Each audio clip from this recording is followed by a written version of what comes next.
party.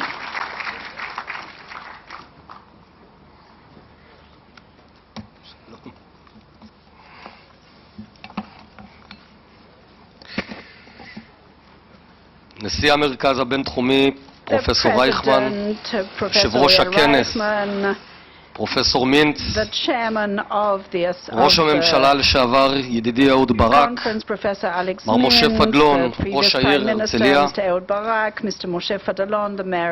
מכובדיי כולם.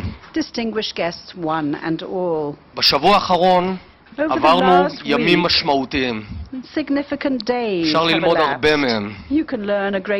האמירה שלנו היום היא ברורה. מי שיחרים אותנו, יוחרם. אירוע אורנג' הוא דוגמה מצוינת. מה שקרה בימים האחרונים עם אורנג' זה קו פרשת מים. זו הפעם הראשונה שישראל ותומכיה משיבים אש.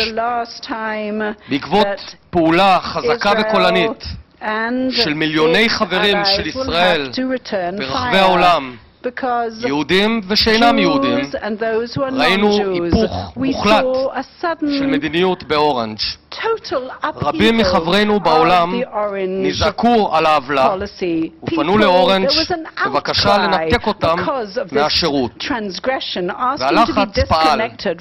אורנג' חזרה בה והתנצלה.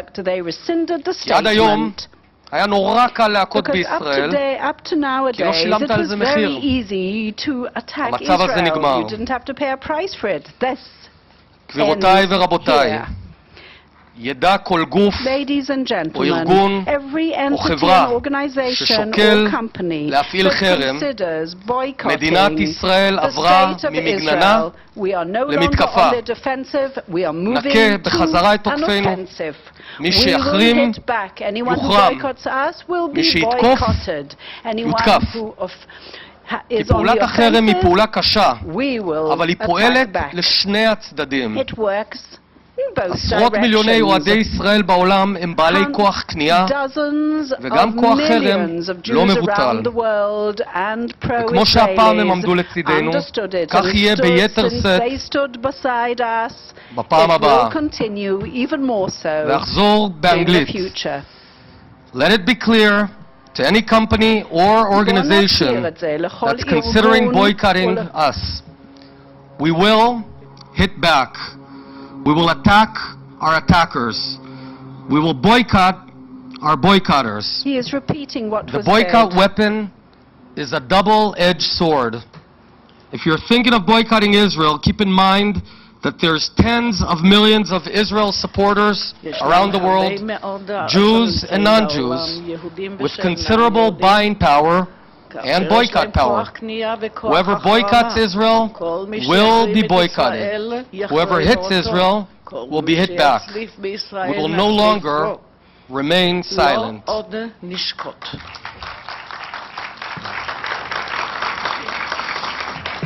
אל תפרשו את המוסריות שלנו כחולשה, את הרצון שלנו בשלום כחוסר אמונה בצדקת דרכנו. חברים וחברות, עלינו להפנים, מדובר באנטישמיות חד וחלק. וכמו שיהודי לא צריך להתנצל על זה שיהודי, ואסור לו לנסות למצוא חן בעיני הסביבה. זה לא עבד בהיסטוריה, זה לעולם לא יעבוד. כך גם מדינת ישראל לא צריכה להתנצל על היותה מדינת הלאום של העם היהודי. ובטח לא להתנצל ובטח לא להתנצל כשקוראים להחרים אותה, כשבאותו זמן היא המדינה היחידה בעולם שאזרחיה סופגים טילים וילדיה יורדים למקלטים. רבותיי, יש בעולם טוב ורע, ומדינת ישראל על כל פגמיה מבטאת את הטוב, ואילו הטרור האסלאמי הקיצוני שמקיף אותנו בגבולותינו הוא התגלמות הרוע. אבל היום אני רוצה לדבר איתכם על מוסר וערכים מזווית נוספת. בואו נדמיין רגע שקיימות שתי מדינות בעולם שכנות.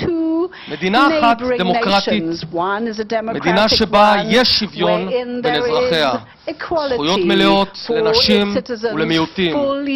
מערכת משפט חזקה ואיתנה, מחוקקים שנבחרים על ידי העם ופועלים למען העם. במדינה השנייה, השכנה, יש משטר טרור, אלים, מפלה נגד מיעוטים ונשים ורוצח את אזרחיו. המדינה הראשונה היא ישראל, המדינה השנייה סוריה, או מה שנשאר ממנה. אני רוצה היום להציב אתגר לעולם כולו וגם לאתגר את עצמנו, לתת לקהילה הבינלאומית הזדמנות להפגין מוסריות, ערכים וצדק. איפה אפשר לעשות את זה? ברמת הגולן. רמת הגולן היא חלק ממדינת ישראל מאז מלחמת ששת הימים, מלחמה שפרצה לפני 48 שנים, בימים אלה ממש, וחלקכם לחמתם בה. ב-1981 ראש הממשלה מנחם בגין העביר את חוק רמת הגולן והכיל את החוק הישראלי על השטח. החוק הביא לסיומן של 14 שנה של ממשל צבאי. העולם בזמנו צעק ומתח ביקורת חריפה על מדינת ישראל. ועד היום אין מדינה בעולם שהכירה בגולן כחלק ממדינת ישראל, כולל ידידינו הטובים ביותר. בתגובה לחוק, אז, ב-81, נשיא ארצות הברית רייגן השעה מזכר הבנות אסטרטגי עם ישראל, ומועצת הביטחון קיבלה בתגובה את החלטה 497 שקבעה שלסיפוח אין משמעות. אבל זה לא עצר את בגין. הוא החליט להכיל ריבונות, והוא הבין שהצדק עימנו, שרמת הגולן שלנו, שאי אפשר להעביר שטח לאויבינו, וזה נכון לביטחון, זה נכון היסטורית ונכון מוסרית. הגיעה העת היום שגם העולם המערבי יקום ובקול ברור יעמוד לצד מי שצודק, לצד ישראל. עכשיו אני מבין שיש לנו מחלוקת על יהודה ושומרון, על מה שקוראים בעולם הגדה המערבית. שם אני מבין שאנחנו נסכים שלא להסכים. הצעתי שם תוכניות לנרמול, להגברת איכות החיים. אני חושב שצריך לעשות את זה באסרטיביות, אבל ברור לי ששם יש מרחב של מחלוקת. העולם עדיין מנסה לקדם שם תוכניות שלדעתי הן דמיוניות, ויישומן רק יביא עוד טילים וטרור על מדינת ישראל. אבל נשים את זה בצד. לצערי העולם גם לא מכיל תוכניות כמו הורייזן 2020 על יהודה ושומרון. אבל בגולן, לא להכיל את זה בגולן, לאסור ייצור תוצרת חקלאית מרמת הגולן בשם מה? מה בדיוק זה משרת? מה הלוגיקה? איפה המוסר? הרי מה הם רוצים? למי הם היו רוצים שנעביר את הגולן? לג'בהת אל-נוסרה? לאל-קאידה? לנסראללה?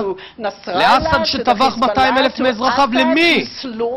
למה עד לרגע זה לא מכירים בגולן? מה הנימוק?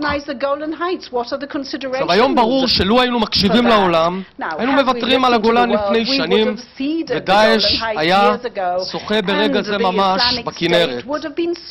הגיע הזמן לומר די לצביעות, מספיק עם המוסר הכפול. האיחוד האירופי לא מתייחס לצפון קפריסין שנכבשה, או לסהרה המערבית, כמו שהוא מתייחס לגולן. וכולם אזורים שנכבשו. בעוד שדווקא אצלנו, הצורך בהחזקת השטח, והאויבים העומדים מולנו, ברורים וצודקים הרבה יותר. לכן, גבירותיי ורבותיי, אני קורא מכאן לקהילה הבינלאומית, עמדו איתנו, הכירו עכשיו בריבונות הישראלית על רמת הגולן.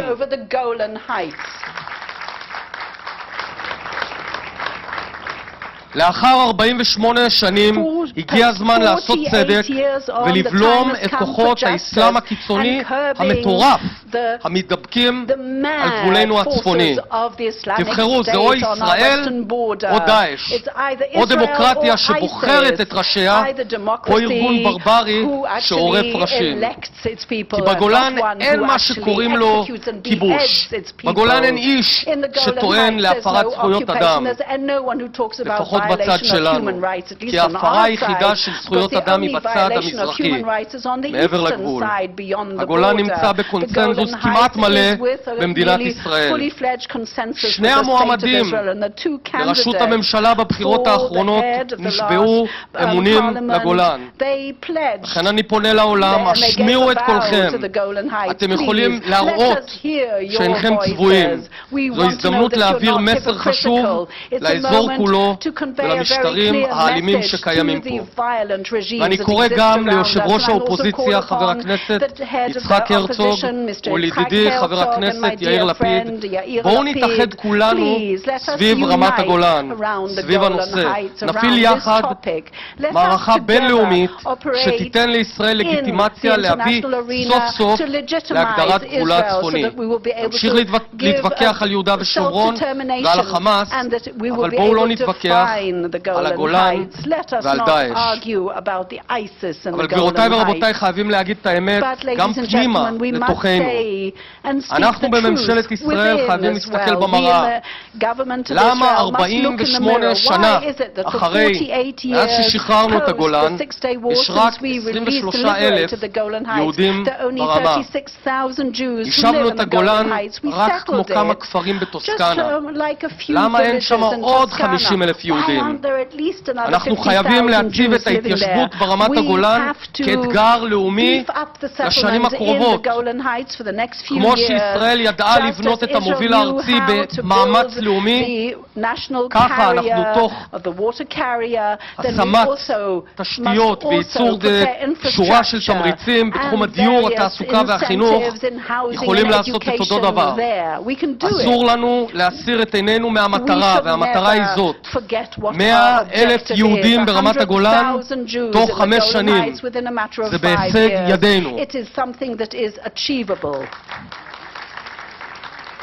לא תהיה לנו בהכרח הזדמנות נוספת, זה הזמן. זה ציוני, זה ביטחוני, זה קונסנזוס. פשוט הדבר הנכון לעשות. אנחנו נמצאים בצומת קריטי. הציבור הרי מבין שהמזרח התיכון הוא סביבה קשה, ואין כאן הזדמנות שנייה למי שמפגין חולשה. מסביבנו האזור כולו מתפרק לרסיסים, שליטים של עשרות שנים נפלו, והמלחמה בסוריה נמשכת לאחר 200,000 קורבנות. האזור משתנה לנגד עינינו ואין לנו דרך לדעת כמה זמן הבלגן הזה, הסערה הזאת תימשך, 10 שנים, 50 שנה, אולי 300 שנה. אין לאף אחד מאיתנו מושג על קבועי הזמן. אנחנו גם לא יודעים איך ייגמר. הסכם סייקס-פיקו שנחתם לפני בערך 100 שנה נעלם כלא היה. המושג למדינת לאום במזרח התיכון אינו תקף יותר. גבולות משתנים מיום ליום. סוריה כמדינה חדלה מלהתקיים. ולכן זה הזמן ליוזמה. גם אצלנו, רק לפני כמה שנים חשבו שעוד ניתן להגיע להסכם בר קיימא עם אסד. כן, ראש ממשלה בישראל נפגש בארצות הברית עם שר חוץ מסוריה בכוונה להעביר לידיו את רמת הגולן תמורת השלום, וכך כביכול לנתק את סוריה מציר איראן חיזבאללה. זה היה ההיגיון. אבל רבותיי, איזה עיוורון אסטרטגי, איזו הרפתקנות מדינית. בחיל האוויר יש שם לאירועים כאלה, זה נקרא כמעט תאונה. וכשיש כמעט תאונה בחיל האוויר, פותחים בתחקיר מקיף ואינטנסיבי. ואנחנו גם חייבים לחקור את עצמנו. איך כמעט? כפסע היה שנמסור את הגולן לחבורה של צמאי דם כמה דקות מיישובים ישראלים. לכן חברים, כעת זה זמן הגולן. זו התשובה למחרימים, זו התשובה למי שרוצה להילחם בטרור, למי שרוצה להוכיח שאין בו מוסר כפול. ואחרי הכל, יש לומר בקול ברור, מדינת ישראל לא תסטה בצדקת דרכה בגלל כמה סופרמרקטים שמסרבים למכור מוצרים ישראלים. מדינת ישראל לא תוותר על ארץ מולדתנו בגלל שכמה אקדמאים מסרבים להשתתף בכנסים בישראל. עוד לפני קום המדינה החל גל החרמות, כבר ב-1945 ואז ב-1948 עם החרם הערבי, והצטרפו מדינות וחברות בכל העולם, פפסי, מקדונלדס, ועוד פעם ב-67 ועוד פעם ב-74 אחרי מלחמת יום הכיפורים. החרם ליווה את מדינת ישראל מלידתה. אנחנו לא ניכנע לחרם ולא נוותר על צדקת דרכנו, כי רבותיי, עם הנצח לא מפחד מדרך ארוכה. תודה.